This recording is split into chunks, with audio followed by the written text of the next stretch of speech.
Le 1er juillet 2017, à Villepinte, dans le nord de Paris, s'est tenu le grand rassemblement annuel pour un Iran libre, en présence de Mariam Rajavi, présidente élue de la résistance iranienne.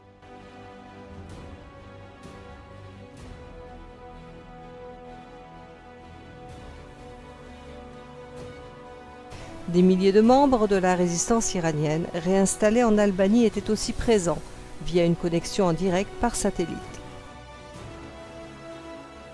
C'est la délégation française qui a souhaité la bienvenue à ces milliers d'hôtes et ouvert des discours. L'oratrice principale était Mariam Rajavi, qui s'est exprimée longuement sur un changement de régime à portée de main en Iran.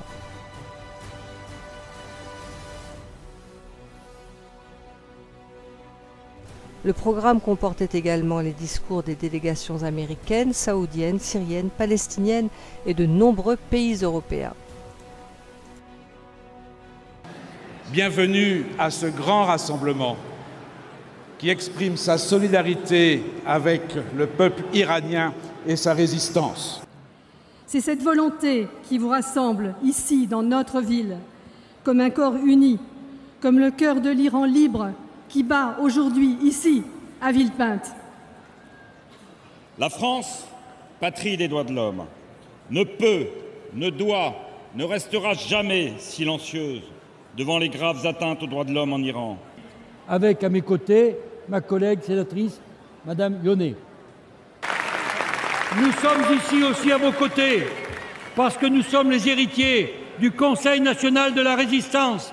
Votre combat pour la liberté, oui, votre combat pour la justice, oui, votre combat pour l'égalité. Et le gouvernement ont très bien défini, encore une fois, dans les mots employés par Madame Rajavi, ont très bien distingué votre mouvement des autres mouvements du Moyen-Orient. Je ne connais pas beaucoup d'organisations à travers le monde qui est ancrée dans la population au point de mobiliser 100 000 personnes à l'extérieur, des exilés.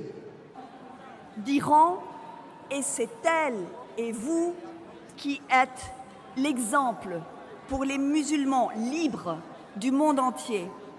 Et on a vu durant ce scrutin les portraits de Mariam Rajavi dans les rues de Téhéran.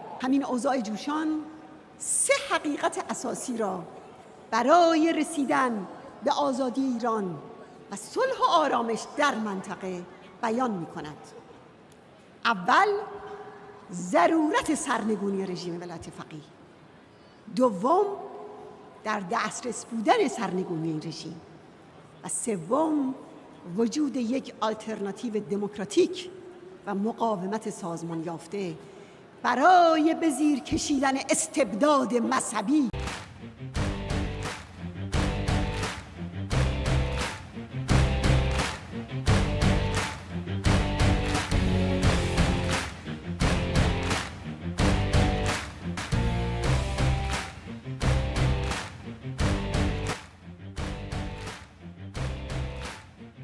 La France vous soutient.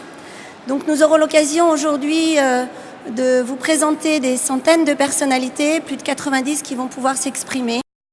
Je salue tout particulièrement l'ensemble des personnalités qui sont ici venues à votre invitation pour témoigner qu'un Iran démocratique doit être notre exigence commune. C'est pourquoi, au-delà du rappel impératif et aux valeurs et principes universels des droits de l'homme, une politique réaliste vis-à-vis de l'Iran ne peut reposer que sur un équilibre qui tienne compte des revendications, des aspirations, des espoirs démocratiques du peuple iranien. Aujourd'hui, le cœur du peuple iranien bat ici, en France, au Bourget. J'interviens au nom de mes collègues Alain Vivien, Yves Bonnet, François Colcombet, Jean-Pierre Brard, Jean-Pierre Becquet, tous, comme moi, anciens députés. C'est pourquoi nous disons ici haut et fort non aux exécutions en Iran.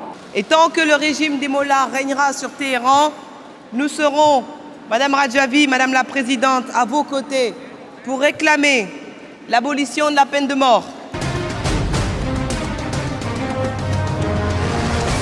Chers amis, en France, de très nombreuses personnalités de toutes sensibilités, des élus, des présidents d'associations vous soutiennent. Permettez-moi simplement d'en citer quelques-unes de ces personnalités qui se trouvent autour de nous. Alain Vivien, ancien secrétaire d'État aux Affaires étrangères.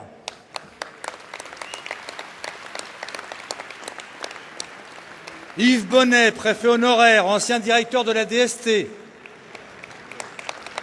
Jean-Pierre Michel, parlementaire honoraire. François Colcombet, magistrat, ancien député. Pierre Bercy, président des Nouveaux Droits de l'Homme. Jean-Pierre Brard, ancien député-maire de Montreuil. Anne Ferreira, ancienne eurodéputée, vice-présidente du Conseil régional de Picardie. Gilles Paruel, ancien bâtonnier du Val d'Oise. Voilà, parmi d'autres. Et pour les représenter tous, ceux qui sont là et ceux qui ne sont pas là aussi, j'appelle Gilbert Mitterrand, président de la Fondation France Liberté.